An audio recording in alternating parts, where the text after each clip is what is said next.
Assalamu alaikum wa rahmatullahi wa barakatuh. My name is Stefa Abdul and I am the co-host for this amazing show, Mata Jakatan Zaman Lafia. Thank you so much for having me. I really look forward to the growth and the success of the show, and we also look forward to empowering you women. The topic for today is empowering the 21st century woman, like my colleague has mentioned. First things first, we need to be able to identify who the 21st century woman is and what are the things she's capable of doing. You know, who is the 21st century woman? The 21st century woman is confident, she believes in herself, she knows her worth, and then she also knows her capabilities. That's the first things first, understanding who she is. The next thing, you also need to understand her capabilities. Her capabilities in the sense that regardless of how the societal norms have been programmed, she's able to overcome regardless of the obstacles that she faces. So this is my understanding of the topic, and this is also my understanding of who the 21st century woman is. So I'll pass it on to my colleague to go on much further to explaining more about it, and then we will tackle the problems and give you sustainable solutions. To alhamdulillah mun gode.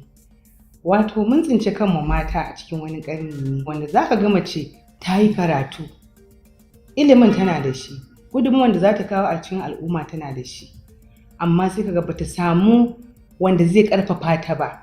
Some of the challenges the 21st century woman faces, like I mentioned initially, is the societal norms, that's the societal limitations, you know.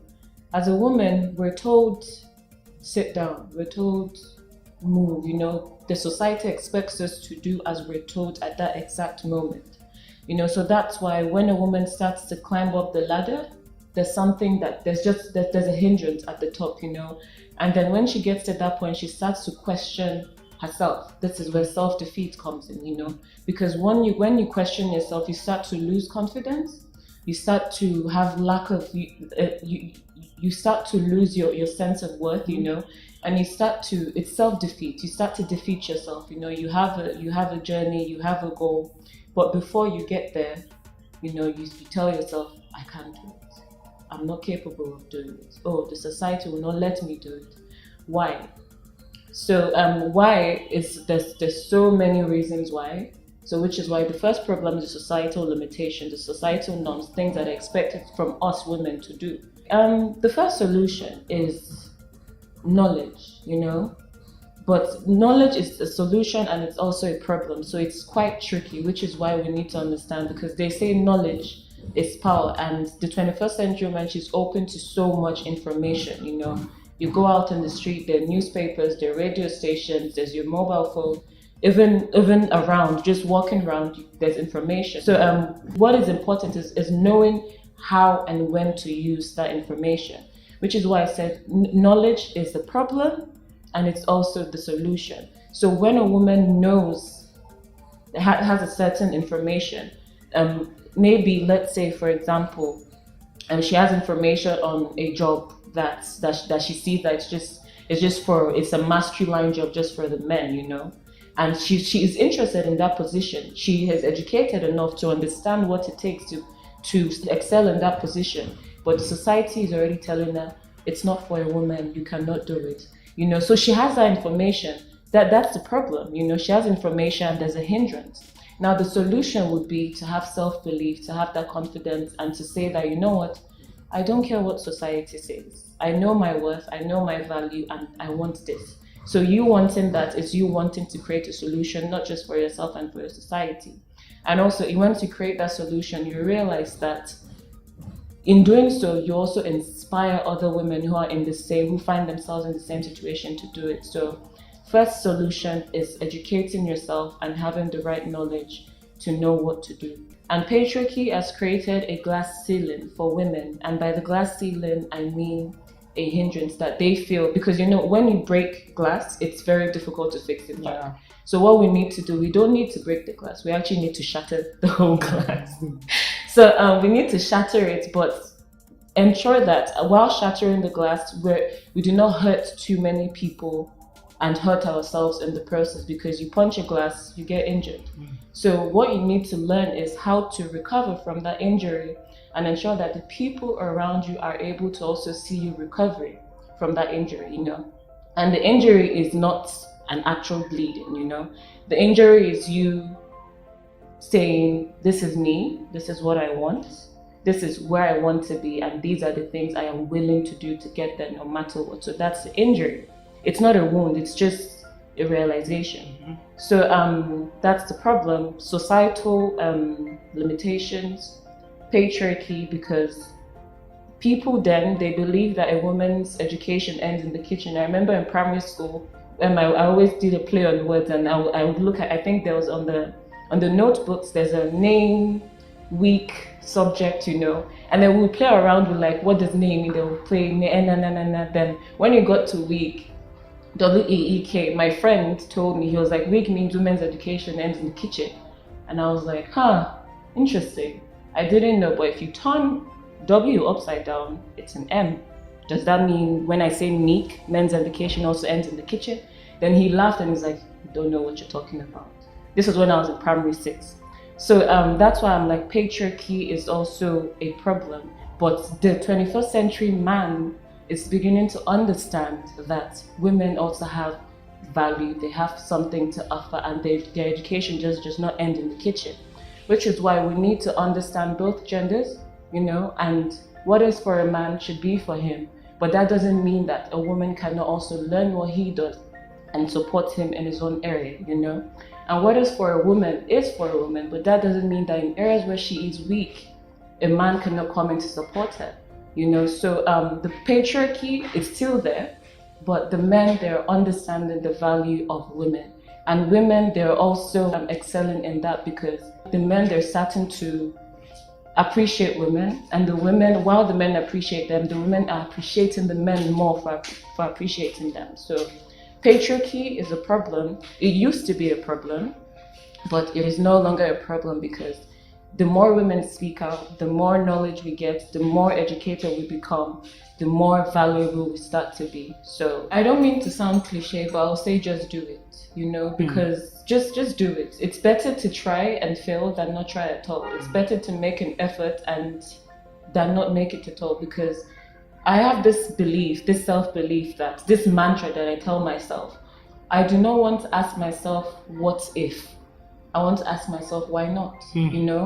I don't want to look back at my life maybe 5 years from now and ask myself, what if I did that? What if I did this then? I want to ask myself, I did this then. Why can I not do this now? This is where the why not comes in. So which is why I say, just do it. Just do it in the sense that no matter how you're trying to grow, no matter what you try to achieve, you will always step on toes. But do it in a way that I step on just few toes, And one thing that I would advise also is that believe in yourself, because that is most important. Even your religion preaches that to you too. Believe in yourself and put all your faith and hope in the Almighty. This is where the tawakkul comes in. What is for you will always be for you. And it's just left for you to have faith and believe in Allah. That's what is yours was truly for you. So this is why I say, just do it. If you fail, it wasn't for you. But sometimes when you fail, failing doesn't mean that what your course of action is what is not meant for you. Failing just means you should find a much better way to do it. So I would advise women that regardless of what the society tells you, regardless of how the society is programmed, there's always a loophole in society. There's always a cheat code, And the cheat code is you being educated. The fact that you have that information means that you can achieve anything. So my advice, just do it and keep doing it. And no matter how much society tries to beat you down, tell yourself, like I said in the beginning, I have a goal. This is a journey I want to embark on, and I'm willing to do whatever it takes. But one thing I would advise that you keep in mind, that as much as you want to do whatever it takes, make sure you have your self-respect, integrity, and value. Make sure you value yourself enough not to do irresponsible things to get where you want to be, because the moment you start to do irresponsible things and you lose your integrity, then you start to lose your value. You start to become the basic woman. So with your knowledge, with your education, knowledge is power. So just do it and rely on yourself, pray, and once you have that self-belief that this is what I want to do, just go ahead and do it. And most importantly, do things that scare you, you know. Before, I've always been a shy person, but then being in front of the camera, I would shake in the beginning, years ago when I started, I would shake because it scared me. And the truth is that if your dreams do not scare you, then they are not for you. If you keep sleeping, you keep dreaming. It is when it shocks you, that's when you wake up and like, oh, I'm ready for you now. Then you realize your self-worth, realize your capabilities, and push aside what society says, focus on what you want and how you can get there. So that's my advice. Just do it.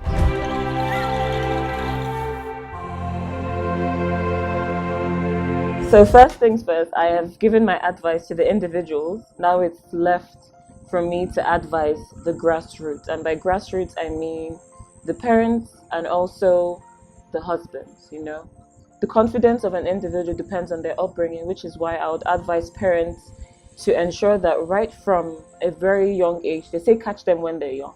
So right from a very young age, you should start to implement, in fact, you should start to impose, responsibilities on your children, especially your daughters.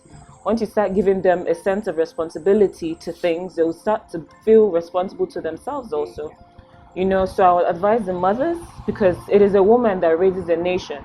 It is a woman that raises the leaders. All the leaders we see today, the women, they birthed them and they nurtured them. So the future generations actually rests on the shoulders of the women. So I advise mothers to do your best, no matter what the society has told you, no matter what the society tells you.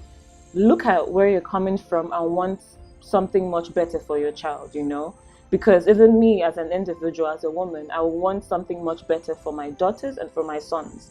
Maybe I'm privileged now. That doesn't mean that they should not be 100% more privileged than I am. So the future leaders rest on the shoulders of the mothers. This is not to say that the fathers are not important also. The father nurtures the household while the mother nurtures the foundation of the household. Then the next thing is for the husbands. They say 2 heads are better than 1. And in every relationship, be it marriage, understanding, communication, and also learn to give room for your wife. Her speaking up, her doing things, her taking up responsibility does not make you and should not make you feel less of a man. Rather, you should even be much more happy that you have a woman who is willing to support you on your journey through life. And they say that a problem shared is a problem half solved. When she shares the problems with you, you support her, you communicate. You share your problems with her, she supports you, you communicate. It makes things much better. So the men, support your women, because you never know. There are rooms that your women can enter that you cannot enter, and there are rooms that you can enter that your women cannot enter. So why not work together as to become one, than work separately? And men, do not listen to what the society tells you, because maybe I know there are men that the society tells them, oh, you shouldn't be letting your wife do things, like, oh, look at you, your wife is traveling, doing so many things, I think they call him maternal medios. I mean, wife, husband, is the husband, wife, so they make Mijin Hajia. So and then as much as the men support their wives, it starts to get to them, because peer pressure, and then they start to question themselves also. So the men, support your wives, because it is when your wife blossoms, it reflects on you. It also shows the kind of person that you are, When you see your wife beautiful, excelling, adding value, it says more about you that, oh, okay, that means if the wife can do this, the husband can do the same also, do more, exactly. So marriage is a union, husbands, okay? It is not 1 + 1 = 2. It's actually 1 + 1 = 1, She's bringing her better parts and also her weaknesses, and you're also bringing your better part and your weaknesses. So mothers, be there for your children, support and nurture them, and husbands, do the same for your wives, so we can have a better tomorrow. For everyone, I hope that you have learned a lot and you have been inspired by our journey so far, and I really hope that you continue with us. And by doing that, you should like, share, and subscribe to this channel, YDean TV. Thank you so much.